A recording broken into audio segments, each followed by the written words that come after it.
Okay, can everybody hear me? All right, we're gonna get started. My name again is Bernie Wu. I'm the VP of Business Development for Memverge. Also run all the strategic partnerships, and I want to welcome you to this first in Korea, at least for us, CXL forum. And so there's gonna be a lot of really good content today. I hope you learn a lot, and then most importantly, please get to know each other, network. There's 10-minute breaks between every presentation, so you get a chance to chat with people. Also, if our presenters end early enough in their tracks, we can pass the mic around if anybody has any questions they want to ask the presenters. So, first of all, I wanted to explain the origin of this endless memory theme and this surfing picture here. There was a famous movie back in 1965 in the States called Endless Summer, and it was about the story of these surfers looking for the perfect wave. I think the perfect wave is hitting right now in the memory industry. There is a once in a multiple decade transformation going on right now in memory architecture, and I think anybody that's participating in it is going to have a really exciting ride for the next couple of years. So, one other announcement I want to make is that to memorialize this, we have some Tim Orchard back there in the blue shirt. We have these T-shirts we can pass out for anybody later on. If you go back there and be nice to Tim, he'll give you one of these Endless Memory T-shirts. And we also have some mouse pads out there too. Anyway, this is the fifth CXL forum that Memverge has hosted. And really these forums are just intended to educate you more about what's going on in the CXL industry, and you can monitor the progress of the various vendors. And so we're pleased to be here at the APAC Tech Day, and then we'll be doing another CXL forum over in New York at the HPC AI Wall Street Summit, and then back again with OCP for their global summit in San Jose on October 18th. If you want to keep up with what's going on in the CXL forum, please scan these codes, and you'll also be able to find all these presentations on that website as well. So this is the agenda today. I'm going to start it off with talking about the sort of a continuation of my keynote about the road to endless memory. So I'm going to dive in a little bit more detail about what we're doing in the middleware software area. And then we have a couple of presentations from Samsung on their efforts in heterogeneous memory and the SMDK, and also the semantic SSD. And then Hak Young from SK Hynix is going to talk about the memory system that they developed. And then Brian Pan from H3 will talk about how they're doing pooling, and also they've developed a fabric manager and some performance testing, initial performance testing. Montage is one of the leading controller vendors. They will then talk about the CXL controllers and how their direction, and then AMD will wrap it up and update you on where they are with the Genoa server and going forward. So anyway, we got a full day's content, and there are plenty of breaks in between that you can again use to network and ask questions. So now I'd like to just go right back into my presentation. I will just quickly go through these. You already saw these at the keynote. So basically how fast data is growing exponentially. And while it's growing exponentially, it's also the time to insight is also shrinking exponentially. So people don't have, people probably in the not too distant future are not going to have months to train a model. They're going to want to train it in days, weeks, hours. And same with a lot of other things like genomic variant analysis. People want it real time. They won't want to wait a week to find out, oh, do I have this genomic defect or not? So I think there's at the same time the data is getting bigger. What I'm saying, the time window that people want their results is shrinking to even real time in some cases. So what used to be batch, now people will want real time. So this is putting tremendous pressure, but also opportunity on the computer industry. And this is the single slide recap of all the three major CXL specifications. And all the specifications were completed.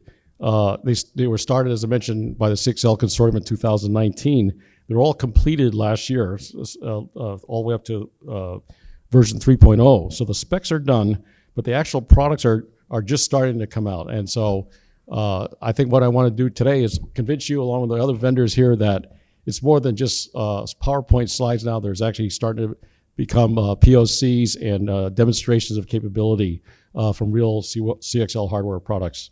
And the first one, memory expansion, we expect that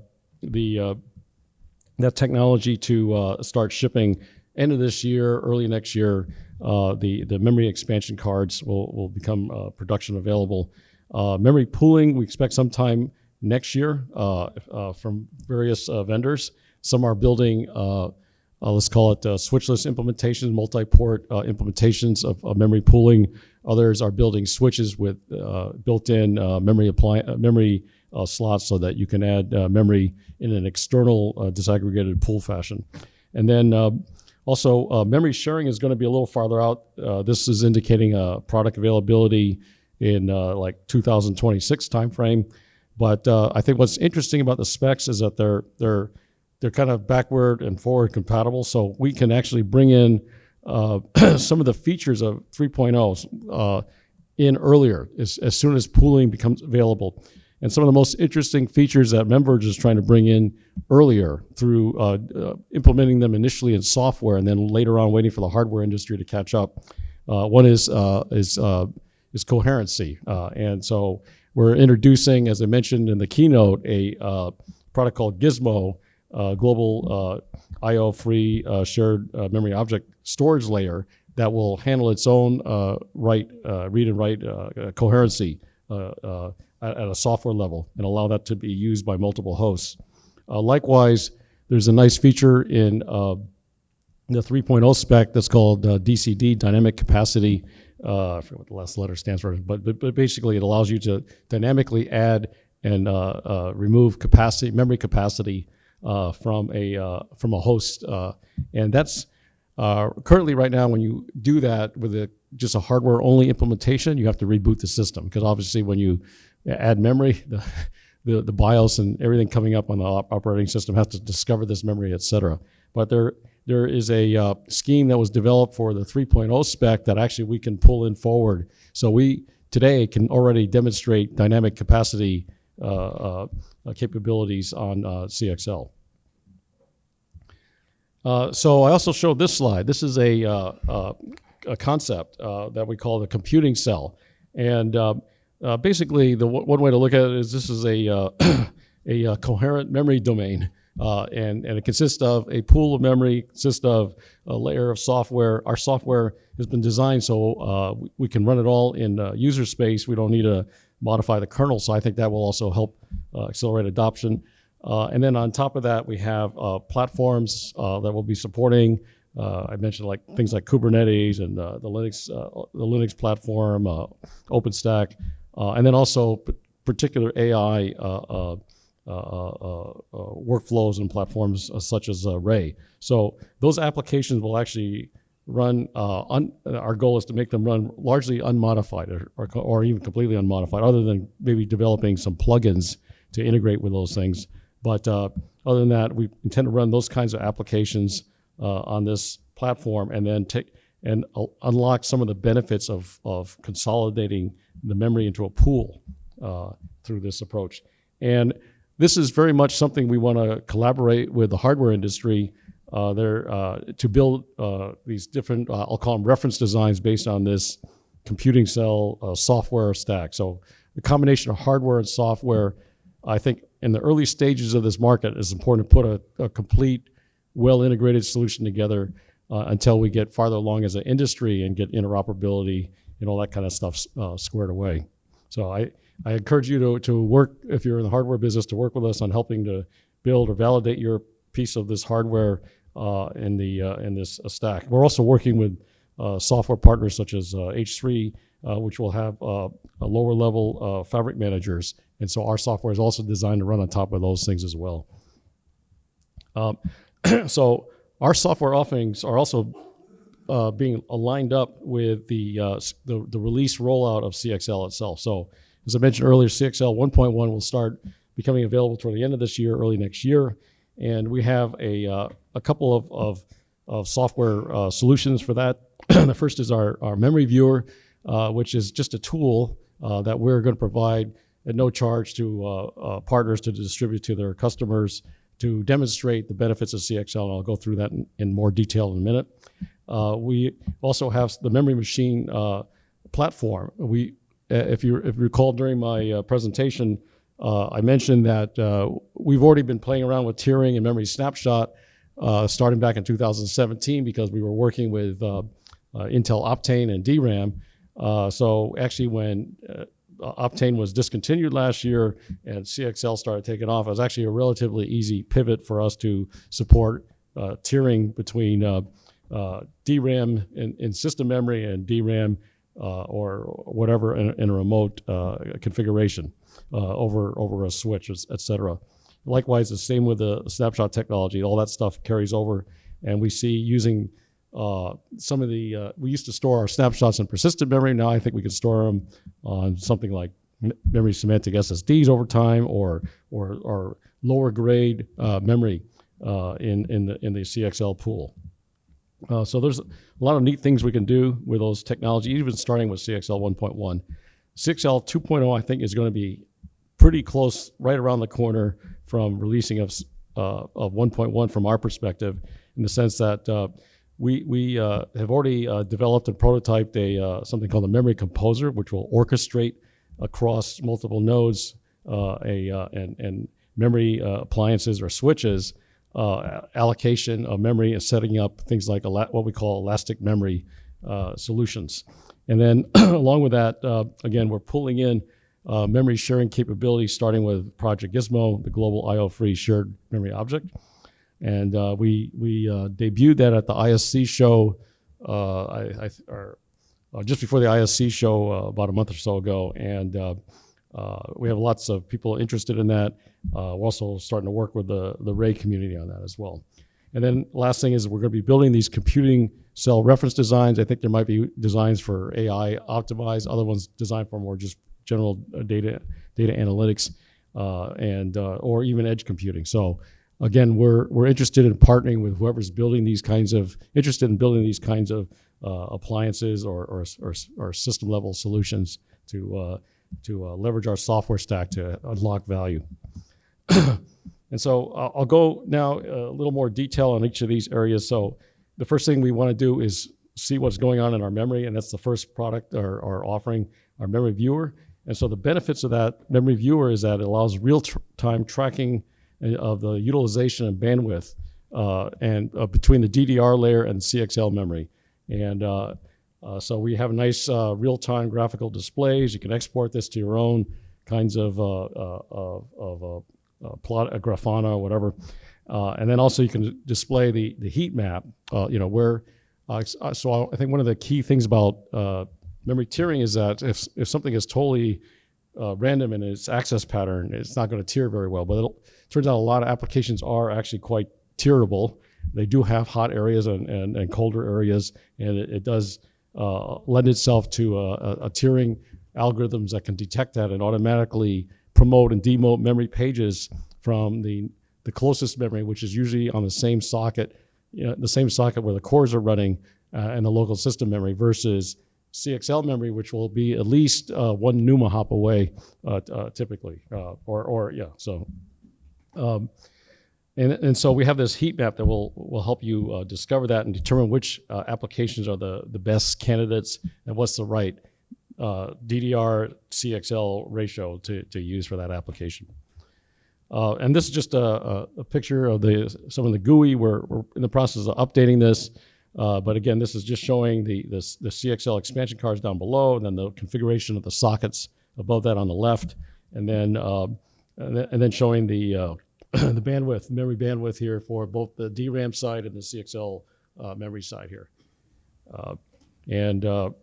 This next slide, let's see here. Oops.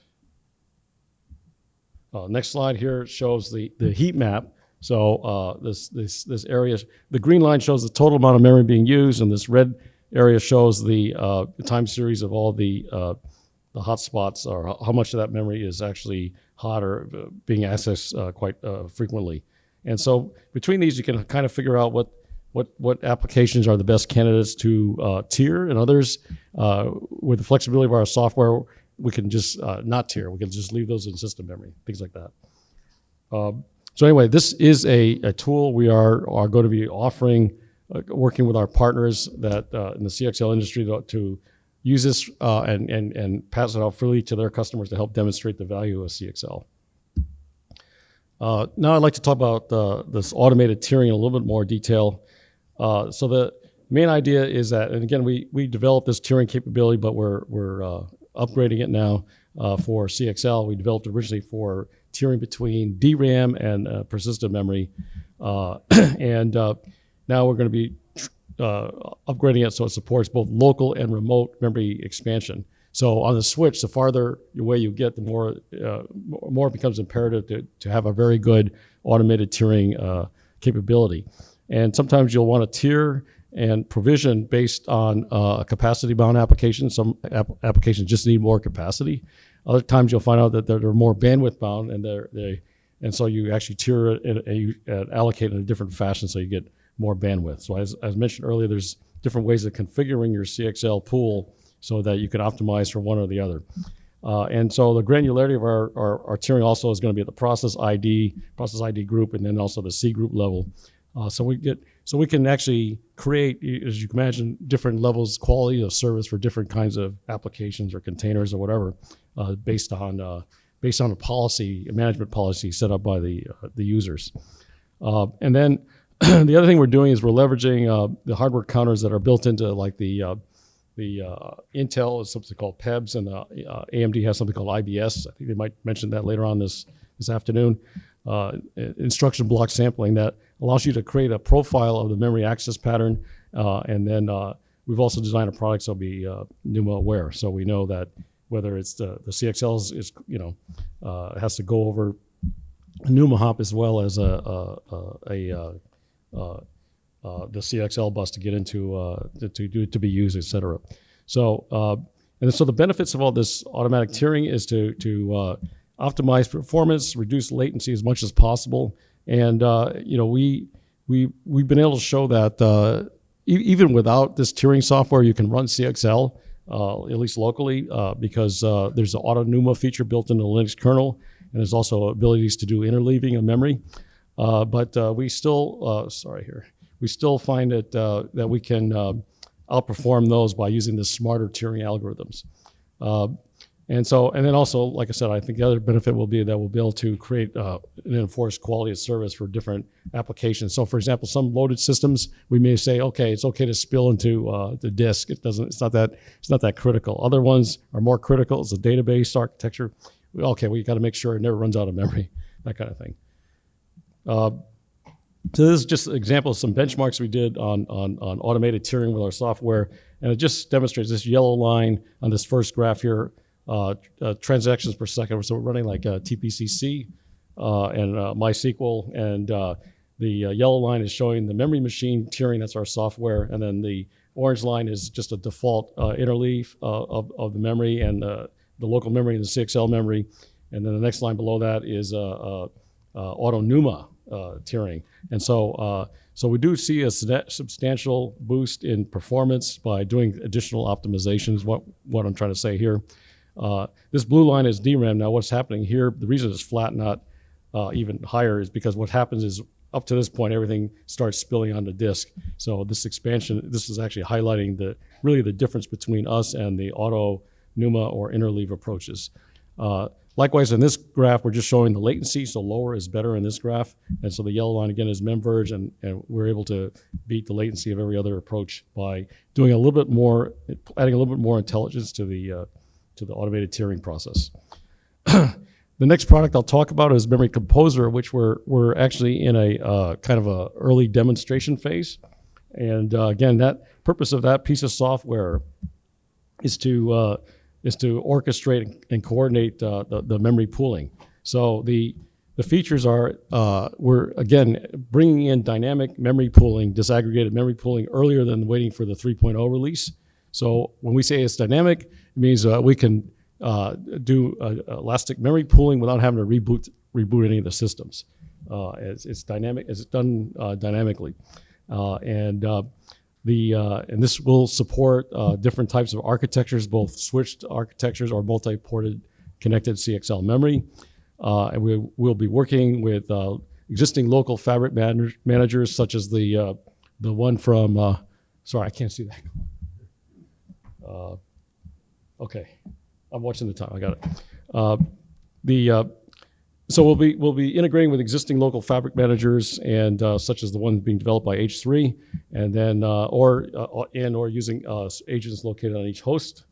And the benefits of this are we're going to be enabling composable memory. So that's a big thing, especially in the HPC world. Is what we've learned is that people really care about composability, because some workloads need a huge memory to core ratio, and the other ones don't need so much, and it's just really hard to configure things without having a composable memory architecture.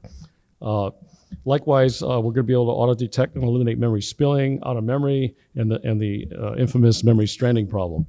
Lastly, I think through all these measures, we'll be able to increase overall performance, utilization, and energy efficiency. And so just a little bit more about what I'm talking about on this spilling area. There's this problem of skewing, where, again, host experiences a normally high memory use, and so it starts spilling, and the result starts exceeding the memory capacity that's been allocated to it, so it starts swapping on the disk. And again, as I mentioned, there are certain architectures like Kubernetes where you're trying to write microservices. These containers may only have a life of a few seconds, and then they die, and then something else gets spun up. And so they can't afford to have swapping in Kubernetes. And so instead, the microservice architecture is designed to be stateless, and so it'll just kill something if it runs out of memory and launch it on another pod. So its general response in Kubernetes is to scale in and out. It's very elastic this way. It was never designed to be really that elastic this way. So we're hoping to make Kubernetes more elastic vertically, more memory, less memory, before it has to go in and out, is the gist of it. Okay, so this is just a recap of what a CXL memory pool looks like. The XCon folks have a switch that they've developed that will allow you to plug in multiple different memory expansion cards down here, and then connect them to multiple hosts, and we'll use our software to help orchestrate this whole thing. Oops. Okay, so this is just to highlight this whole idea of having pre-DCD dynamic pooling and how we did this. So we actually set up this kind of configuration initially working with SK Hynix on one of their memory appliances. And so we're able to demonstrate dynamic memory capacity allocation, and we're expecting we'll be able to do this very soon now also with a switch from XCon. And so this just illustrates this whole idea of data skew out of memory and how we can just pull up dynamically additional memory from the pool. And once we detect the memory pressure is mitigated, or that we can reclaim that memory. So let me speed through this. And this is a really interesting slide. Again, this was done in conjunction with the tests we ran with SK Hynix on their memory appliance. But what we found is that with just 20% additional memory available for this out of memory rescue operation, we get over a 200% performance improvement when running this just standard in-memory analytics benchmark called Cloud Suite 3. So it just shows you how important avoiding an out of memory is. It can cause the overall application to slow down by 200-300% just by having it spill on the disk. So basically, that's what I mentioned earlier in the keynote. We want to help work together with the industry, get rid of memory problems. And Project Gizmo, I'll talk a little bit about this. Well, Gizmo was named after, if you watch this movie Gremlin, there's these little creatures in there. They're called gizmos, I guess. And it's kind of a cute, fuzzy little thing. But in our context, what we're trying to do is help solve this problem, which I also talked about during the keynote, which is that the bulk of the energy spent doing an AI training is on inter-server communication. It's during these periods when it's like rush hour in Los Angeles or in Seoul. There's a huge jam where everybody's trying to shuffle data from one place to another, and then it goes away, and all the nodes start doing their crunching again. And then after that epic passes, there's another big shuffle. So there's these periods where there's a lot of stress on the memories, on the network, lots of serialization, deserialization as data is being moved from one compute node to another as part of a batch shuffling. So I think by getting rid of a lot of that shuffling, we can reduce the total amount of electricity consumed. And a similar pattern exists also with things like Apache Spark, where they have kind of a map-reduced architecture, which also has a lot of shuffling going on, like when they're running sorting operations, et cetera.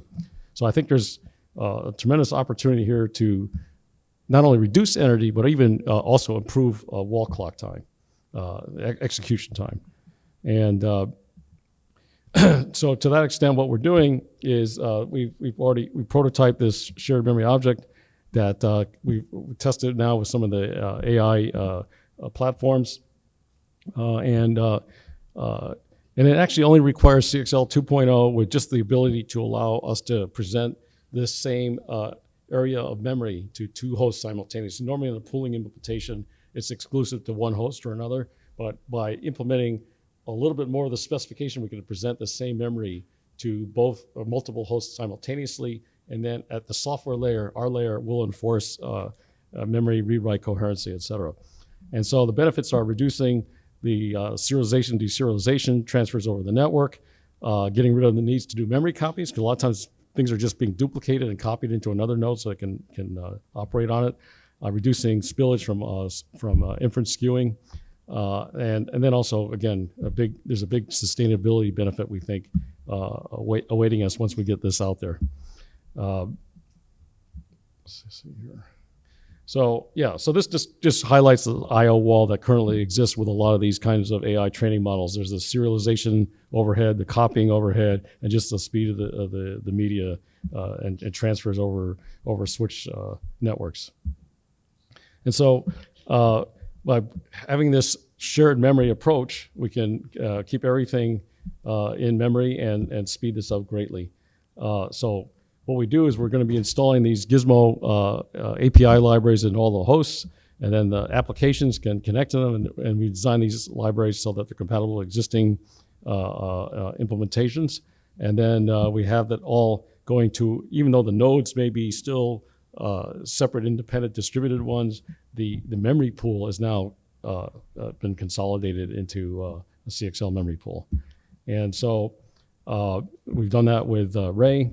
And basically what happens so far, these tests so far have been run in just an emulated CXL environment. So we believe once we get to some real hardware that's past the FPGA and ASIC stage, it's going to be even faster than that. And in addition, we only ran this with just two nodes. But even with just two nodes, we see almost a 700% improvement in accessing an object storage over a CXL fabric versus serialization, deserialization, and going over a TCP/IP network. So it's already see the tremendous potential here of speeding up these workflows tremendously. And then as you scale out, this problem gets worse. So I think we'll see a really good ROI in this kind of approach. Last thing I want to talk about now is the computing cell. And this is something we want to co-design, co-engineer with the rest of the industry. And the idea is to provide a complete turnkey hardware software stack so that end users and application developers have something that they can use with reasonable confidence of its stability to start testing their applications and start porting optimizing their platforms. And so this also will allow the industry partners to test their individual components, interoperating at a system level implementation. And so I see the overall benefits helping to improve interoperability. And some of this stuff we're going to collaborate with the OCP, the reference design initiatives that they have. And then also we'll Also, by getting this out earlier in a stable fashion, I think will help identify and refine the use cases, because I think the most important thing we got to do as an industry is identify these major use cases and make sure that by the time all the volume hardware starts shipping, that we've already unjammed all the rest of the software stack and had everything ready for it to go. A lot of times they say in industries it takes 2 Olympics for some new technology to get adopted. So when they say 2 Olympics, they mean 8 years. Yeah, each Olympics is 4 years apart. So I hope it doesn't take that long for this industry. We really want to see CXL get adopted rapidly, quickly. I think it's going to really help solve some of the world's problems and also help save on energy. So, another key reason why we want to build these reference designs is that we believe there's going to be a need for more standards development, and by probably the best way to learn where the standards should be and how they should be shaped is by just playing with the product, having users play with it, application developers play with it, and the rest of the industry. Okay, so that's our plan, is to build that computing cell together with the rest of the industry, with hardware, software, and oops, I don't know why this. Okay, this. Anyway. There they are. There's all the logos. And if I left anybody out, I apologize. Member really is trying to make a sincere effort to work with anybody who's willing and capable to work with us, and make CXL happen for us. So anyway, with that, I'd like to thank you. It's 2:02 right now, so I think we have like about 8 minutes break, and then we'll start up on the next presentation. Thank you.